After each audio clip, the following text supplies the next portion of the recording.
Pierre Madec, bonjour. Bonjour. Économiste à l'OFCE, l'Observatoire français des conjonctures économiques, Sciences Po, spécialiste en fait des questions relatives à l'immobilier et au logement. Vous menez depuis des années de nombreuses études sur le sujet. Alors, il y a quelques jours, le projet de loi Elan a été présenté par le gouvernement. Est-ce qu'économiquement, selon vous, ça va dans le bon sens? Est-ce qu'on est à la hauteur des enjeux? Alors en fait, il y a deux angles qui sont pris dans le projet de loi. Il y a un angle qui est très réglementaire, qui vise à fluidifier le marché de la construction.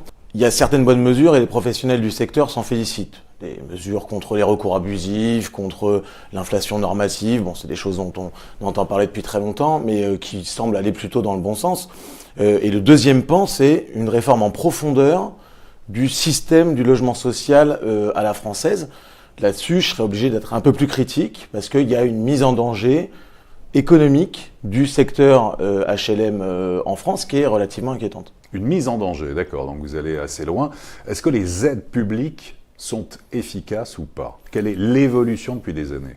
Il y a deux grands types d'aides publiques. Il y a ce qu'on appelle les aides à la personne, qui visent à solvabiliser les ménages les plus modestes dans leurs dépenses en logement, c'est en gros les APL. Et il y a les aides à la pierre qui visent à produire plus de logements. Les deux sont en réalité très déconnectés l'une de l'autre, et il faut surtout pas les opposer, parce qu'on voit bien que les aides à la personne solvabilisent au mois le mois les personnes modestes. Les aides à la pierre visent à développer des logements. Les aides à la pierre qu'on verse aujourd'hui, c'est des logements dans 4, 5, 6 ans. Donc il faut surtout pas opposer l'un à l'autre. On voit que les aides à la personne sont très efficaces parce qu'elles ciblent correctement les personnes les plus modestes. Les aides à la pierre, c'est plus compliqué. On a des dispositifs qui sont plutôt dysfonctionnels, type le Cellier, le Pinel. Il y a un très bon rapport de la Cour des comptes qui est sorti là-dessus il y a quelques jours sur le coût excessif du dispositif Pinel. Donc voilà, après dans les aides à la pierre, il y a les aides au secteur social.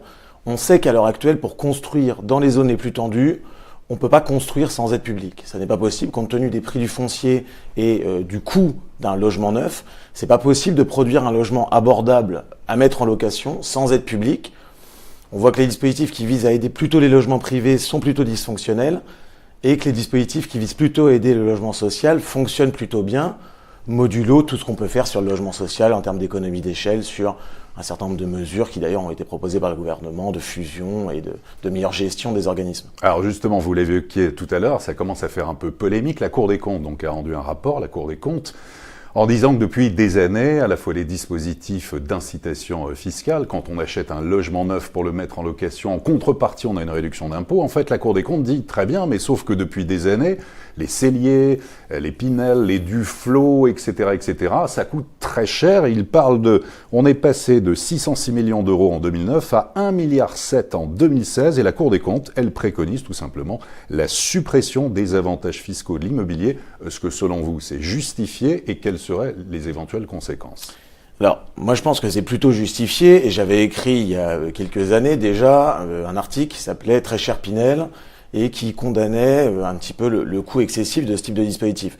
Le problème, c'est que on est parti dans une course en avant qui fait que même si on arrête demain le dispositif Pinel, il continuera de courir, son coût budgétaire continuera de courir pendant en gros 9 ans en moyenne. Donc en fait, les économies qu'on pourrait dégager sur la suppression d'un dispositif comme le Pinel dès l'année prochaine sont très marginales. Entre 200 millions et 400 millions d'euros par an. Donc, c'est des dispositifs qui coûtent très cher, mais qui coûtent très cher dans la durée. Donc, si on le supprime aujourd'hui, d'ici 9 ans ou 10 ans, on aura économisé des générations et des générations de Pinel. Et une génération de Pinel, c'est un peu moins de 2 milliards d'euros. Donc, on voit qu'on est sur des coûts budgétaires qui sont très importants. Après, on ne verra pas les économies tout de suite. La question, c'est est-ce qu'on peut pas, en disant on va économiser 2 milliards d'euros sur une génération de Pinel, ces 2 milliards d'euros, on va pas attendre 10 ans, on va les réinvestir dès maintenant pour la production de logements abordables. Il faut savoir que ces dispositifs-là ont plusieurs objectifs. Soutenir la construction, loger les classes moyennes. Pour ça, on subventionne assez massivement la défiscalisation pour que les propriétaires puissent louer à des loyers qui sont sous le loyer de marché à des ménages qui sont dans les classes moyennes. Le fait est que les plafonds de revenus sont très élevés, donc on n'arrive pas à louer aux classes moyennes. Et en plus, les loyers sont proches du marché. Donc, en fait, les dispositifs remplissent aucun des objectifs qui leur sont attitrés. C'est pour ça que la Cour des comptes est très critique, et c'est pour ça qu'un certain nombre d'observateurs sont aussi très critiques sur ces dispositifs-là, sans parler de l'effet inflationniste sur les marchés locaux du foncier, sans parler de la mauvaise territorialisation On voit dans la presse très régulièrement des opérations de cellier ou de Pinel à l'heure actuelle qui se construisent dans des quartiers dans lesquels il n'y a pas besoin de logements locatifs privés. C'est le cas en zone C avant, notamment. Oui, oui, mais c'est maintenant le cas du coup en zone B2. Enfin voilà. Et du coup, c'est des dispositifs qui, à mon avis, pourraient être en effet supprimés et réfléchir plus globalement à comment on fait pour attirer des investisseurs sur le marché. Mais comme en attendant, il n'y a pas d'investisseurs institutionnels, en tout cas ils sont partis, l'investisseur privé joue aussi un rôle, permet de relancer, de construire des logements, donc des mises en chantier, donc c'est bon pour le bâtiment, donc c'est bon pour l'emploi. Il faut en effet qu'il y ait des investisseurs privés, personnes physiques on les appelle, c'est-à-dire vous ou moi, qui investissions dans le logement.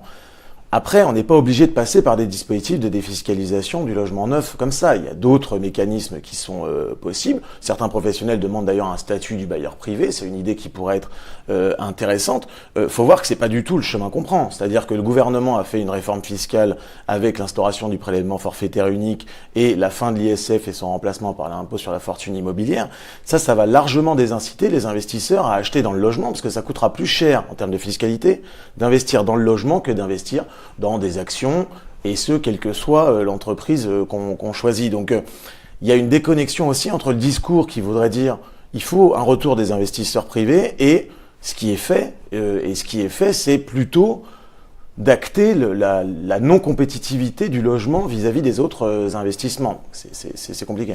Le logement coûte cher en France, aussi on le voit partout en Europe avec des augmentations de prix. Comment faire baisser les prix de l'immobilier en France ? Ce qui explique l'augmentation des prix immobiliers, c'est ni les normes nouvelles, un tout petit peu sur le logement neuf, mais pas tant que ça, ni la qualité, parce qu'on sait que la qualité des logements a beaucoup augmenté dans les années 80-90, mais depuis le début des années 2000, on est sur une certaine stabilité de la qualité des logements. Ce qui coûte cher, c'est le foncier. Donc la vraie question qu'il faut se poser, c'est qu'est-ce qu'on fait avec les prix du foncier ? Comment on régule, ou en tout cas on essaye de contenir l'inflation foncière qu'il y a. C'est assez simple, vous allez sur le site de l'INSEE, j'invite tout le monde à le faire, et vous regardez les comptes de patrimoine des ménages, et vous regardez la part du logement et la part du foncier dans le patrimoine des ménages. Ce qu'on voit, c'est que la bulle immobilière qu'on condamne en zone tendue, en fait c'est une bulle foncière, c'est une bulle de la localisation, et donc il faut mieux réguler. Et il faut notamment mieux réguler quand il y a des grosses opérations d'investissement public, comme à Paris, par exemple, les gares du Grand Paris. C'est-à-dire qu'on voit une inflation foncière autour des gares du Grand Paris, malgré donc des dispositifs. Il y a une bulle foncière. Il y a évidemment une bulle foncière, il y a de la spéculation foncière, il y a plusieurs causes à ça, il y a la métropolisation, il y a des dynamiques qui sont très longues, il y a aussi une fiscalité qui est très largement incitative à la rétention, que ce soit de foncier ou de bâti. Il faut mettre en place, le président de la République l'a mentionné encore hier dans une longue interview, il faut mettre en place une réforme de la fiscalité, lui il a dit locale, moi je dirais immobilière, pour inciter les propriétaires de foncier en zone tendue à le libérer massivement. Le marché de l'immobilier, en tout cas du côté des transactions, est tenu par des taux d'intérêt qui sont, depuis quelque temps déjà maintenant, on ne cesse de le dire, historiquement bas. Qu'est-ce qui pourrait retourner la tendance dans le domaine s'il y avait demain une remontée des taux? D'où cela pourrait-il venir? Alors, de fait, il va y avoir une remontée des taux. On observe la remontée des taux aux États-Unis. On pense que la BCE va mettre un petit peu plus de temps, mais elle va aussi remonter ses taux d'ici la fin de l'année. Et ça va se traduire par une augmentation des taux sur les marchés immobiliers. Qu'est-ce qu'on fait à partir de ça? Certaines banques ont déjà pris les devants en disant, alors nous, du coup, on va allonger nos durées d'emprunt. Donc on parle de durée d'emprunt de 30, 35 ans, de prêts très longs. Donc il faut voir aussi qui peut en profiter. On est un petit peu à la lisière, c'est-à-dire que ceux qui ont pu profiter des taux bas et qui ont pu être solvabilisés par des conditions d'emprunt qui sont relativement souples l'ont fait. Et le problème, c'est qu'on se retrouve maintenant avec des ménages qui sont marginalisés, qui sont exclus de l'accession à la propriété. Il faut regarder comment on leur permet à eux d'accéder à la propriété. Une fois de plus, les mesures prises par le gouvernement vont pas dans ce sens-là. Il y a une suppression des APL accession. Il y a une réorientation des économies budgétaires qui sont faites sur le prêt à taux zéro.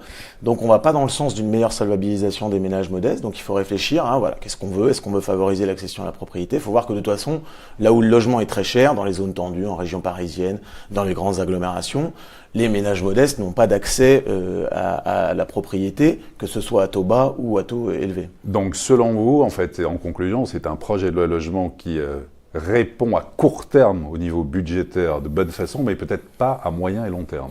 L'objectif principal, on le voit bien, c'est de faire des économies. Donc il répond de fait à cet objectif en faisant des économies. Pour vendre, entre guillemets, ces économies, on essaye de mettre un certain nombre de mesures réglementaires autour. On donne un peu de largesse aux bailleurs sociaux dans le mode de fixation futur de leur loyer, ce qui est très inquiétant. Il faut absolument parler de ça parce que clairement, il peut y avoir une incitation à terme à ce que les bailleurs sociaux n'accueillent plus les publics les plus fragiles, mais se mettent à vouloir accueillir plutôt des classes moyennes qui seront en capacité de payer un loyer plus cher. Donc c'est très inquiétant de ce point de vue-là. Mais donc l'objectif d'économie budgétaire, il est rempli ou il sera rempli. L'objectif de répondre à la crise du logement, lui, on l'attend encore. Pierre Madec, merci beaucoup. Merci à vous. Et à très bientôt pour une prochaine édition du Club Imo.